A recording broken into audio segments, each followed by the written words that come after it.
السلام عليكم ورحمة الله وبركاته. الحمد لله والصلاة والسلام على رسول الله بعد. فأعوذ بالله من الشيطان الرجيم. بسم الله الرحمن الرحيم. ومن أظلم ممن افترى على الله الكذب وهو يدعى إلى الإسلام والله لا يهدي القوم الظالمين. وقال الرسول صلى الله عليه وسلم الظلم ظلمات يوم القيامة أو كما قال عليه الصلاة والسلام. প্রিয় ভাই এবং বোনেরা, আল্লাহর শুকরিয়া আদায় করছি আলহামদুলিল্লাহ। আমরা জুলুমে ভরে গেছে সারা দেশ, সারা পৃথিবী। রাসূল সাল্লাল্লাহু আলাইহি ওয়াসাল্লাম বলেছেন, ভবিষ্যৎবাণী করেছেন, একটা সময় আসবে জুলুম ব্যভিচারে ভরে যাবে সারা পৃথিবী। আল্লাহ রাব্বুল আলামিন সূরা হজের ৩০ নম্বর আয়াতে রাসূল সাল্লাল্লাহু আলাইহি ওয়াসাল্লাম একটা কথা খুব বলতেন খুতবাতে, ইজতানিবুর রিজতা মিনাল আওসাম ওয়া ইজতানিবু কাওলা জুর। তোমরা মিথ্যা কথা ছাড়ো এবং তোমরা ছেড়ে দাও মূর্তি পূজা। কাওলা জুর, সবচেয়ে বড় জুলুম হলো আল্লাহর বিরুদ্ধে মিথ্যা কথা বলা। ওমান আযলামু মিম্মান ইফতারা আলাল্লাহিল কাযিব, তার চেয়ে বড় জালেম কে হতে পারে যে আল্লাহর উপর মিথ্যা এলিগেশন দেয়। ওহু ইয়াদআ ইলাল ইসলাম, অথচ ইসলামের নাম ভাঙায়। আল্লাহু লা ইয়াহদিল কওমাজ জালিমিন, আল্লাহ কোন জালেমকে হেদায়েত দিবেন না। রাসূল সাল্লাল্লাহু আলাইহি ওয়াসাল্লাম বলেছেন, আয-যুলমু যুলমাতুন ইয়াওমাল কিয়ামাহ, কিয়ামতের ময়দানে জুলুম অন্ধকার হয়ে আসবে, অন্ধকারাচ্ছন্ন হয়ে যাবে, কিচ্ছু দেখবেন না, আপনি পুলসিরাত দেখবেন না, আপনি আল্লাহ রাব্বুল আলামিনের রহমত গুলো দেখবেন না, সব অন্ধকার হয়ে যাবে আপনার জন্য। সবচেয়ে বড় জুলম কি? সূরা লোকমানের 13 নম্বর আয়াতে আল্লাহ রাব্বুল আলামিন বলছেন, লোকমান আলাইহি রাহমা, তিনি তার সন্তানকে নসিহত করছেন। ইয ক্বালা লোকমানু লিইবনিহি ওয়া হুয়া ইয়াইযুহু লা তুশরিক বিল্লাহ ইন্নাশ শিরকা লাযুলমুন আযীম, খবরদার আল্লাহর সাথে শিরক করো না, সবচেয়ে বড় জুলম হলো শিরক। আল্লাহ রাব্বুল আলামিন সূরা ইউনূসের 54 নম্বর আয়াতে আল্লাহ রাব্বুল আলামিন বলছেন, আলাউ আন্না লিকুল্লি নাফসিন যালামাত মা ফিল আরদি লাফতাদাত বিহি ওয়া আসরুন নাদামাহ, যদি পৃথিবীতে যারা জালেম, তারা পৃথিবীর যা কিছু তাকে দেয়া হয়েছে সব কিছু দিয়েও যদি সেই দিন সে তার এই অপরাধ থেকে বাঁচতে চায়, সে বাঁচতে পারবে না। যখন সে দেখবে আযাব, দেখবে লাম্মা রাউল আযাব, যখন সে আযাব দেখবে সবকিছু দিয়ে সে বাঁচতে চাইবে, কিন্তু সে বাঁচতে পারবে না। ওয়াকুদিয়া বাইনাহুম বিল কিসত, অত্যন্ত ন্যায়পরায়ণের সাথে আল্লাহ রাব্বুল আলামিন প্রত্যেকের ব্যাপারে মীমাংসা করবেন। হুম লা ইউজলামুন, তাকে সামান্য পরিমাণ জুলুমও তাদের উপর হবে না। অন্য জায়গায় বলছেন ওয়ালা ইউজলামুনা ফাতিলা, একদম অণু থেকে পরমাণু পর্যন্ত কোনো জুলুম কারো উপর হবে না। ইসলামী অর্থনীতির মূল ধারা হলো সে কাউকে ঠকাবে না এবং নিজে ঠকবে না। লা ইয়াজলিমুনা ওয়া লা ইউজলামুন, যেটা আল্লাহ রাব্বুল আলামিন সূরা বাকারার ভিতরে উল্লেখ করেছেন। এটা হলো ইসলামের অর্থনীতির মূলনীতি। এখন জুলুম সব জায়গাতে, ছোট ছোট বাচ্চারা অপরাধ করেছে হয়তো, পিটাইতে পিটাইতে তাকে মেরে ফেলতে হবে।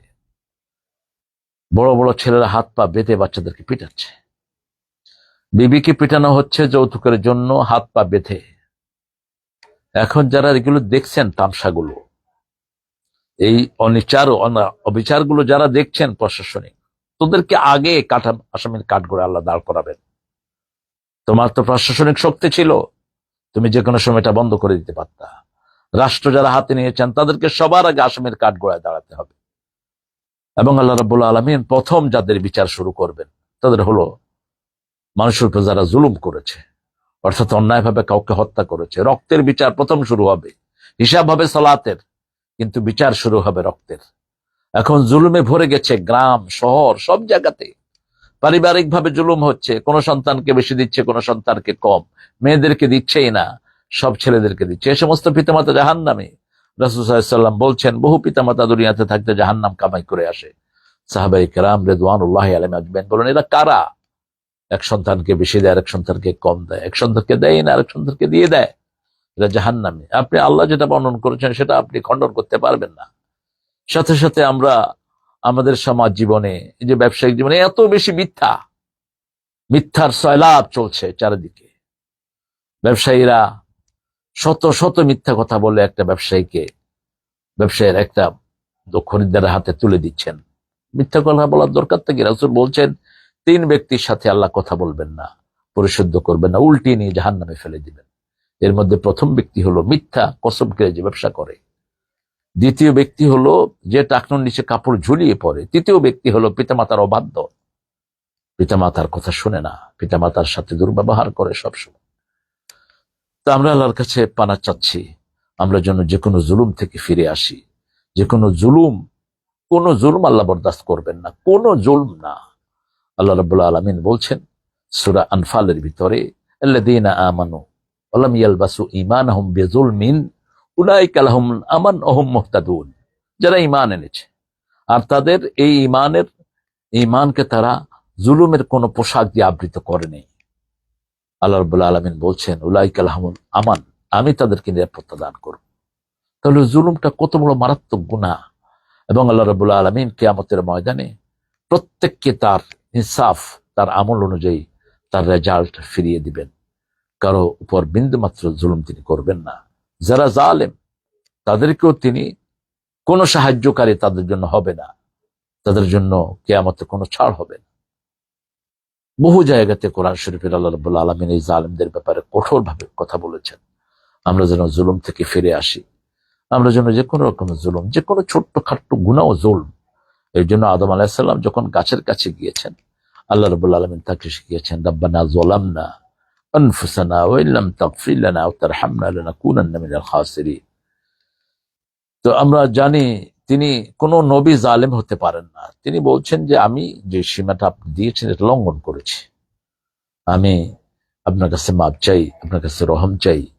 এবং প্রত্যেক নবী আলাইহিস সালাম আল্লাহ রাব্বুল আলামিনের কাছে এভাবে বিনয় পেশ করেছেন। সাইয়েদনা নূহ আলাইহিস সালাম, সাইয়েদনা ইউনূস আলাইহিস সালাম, যালামতু নাফসি লা ইলাহা ইল্লা আনতা সুবহানাকা ইন্নী কুনতু মিনাজ জালিমিন, সূরা আম্বিয়াতে যেটা আল্লাহ রাব্বুল আলামিন চমৎকার ভাবে তুলে দিয়েছেন।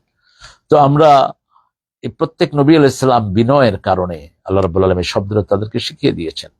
এবং প্রত্যেকটা অপরাধ হলো জুলম, যালামতু নাফসি যুলমান কাসীরা, যেটা আমরা সালাতে বলি। আবু বকর রাদিয়াল্লাহু থেকে আমরা পেয়েছি। এটা বিশাল এক দোয়া, এটা পড়লে জীবনের গুনাহগুলো মাফ হয়ে যায়। আল্লাহর কাছে আমরা তৌফিক চাই, আমরা যেন কোনো রকমের জুলুম না করি। একজন সাহাবীকে 3 বার জান্নাতের সুসংবাদ দেওয়া হয়েছে। রাসূল সাল্লাল্লাহু আলাইহি ওয়াসাল্লাম 3 বার সুসংবাদ দিয়েছেন। আব্দুল্লাহ ইবনে ওমর তার কাছে গিয়েছেন, থেকেছেন, থেকে দেখলেন খুব বেশি আমল নাই। রাসূলকে জিজ্ঞেস করলেন, ইয়া রাসূলুল্লাহ, কেন ওনাকে 3 বার জান্নাতের সুসংবাদ দিয়েছেন? রাসূল সাল্লাল্লাহু আলাইহি ওয়াসাল্লাম বললেন যে তিনি প্রত্যেকদিন সবাইকে মাফ করে দেয়। আল্লাহ তার এই অবস্থাটা এত পছন্দ করেছেন, আল্লাহ তাকে 3 বার জান্নাতের সুসংবাদ দিয়েছেন। তো আমরা ইনশাআল্লাহ সেই আল্লাহ রাব্বুল আলামিনের কাছে জুলুম মুক্ত অবস্থায় যেন, পাপ মুক্ত অবস্থায় যেন আমরা যেতে পারি, আল্লাহ সেই তৌফিক আমাদেরকে দান করুক। আসসালামু আলাইকুম ওয়া রাহমাতুল্লাহি ওয়া বারাকাতুহু।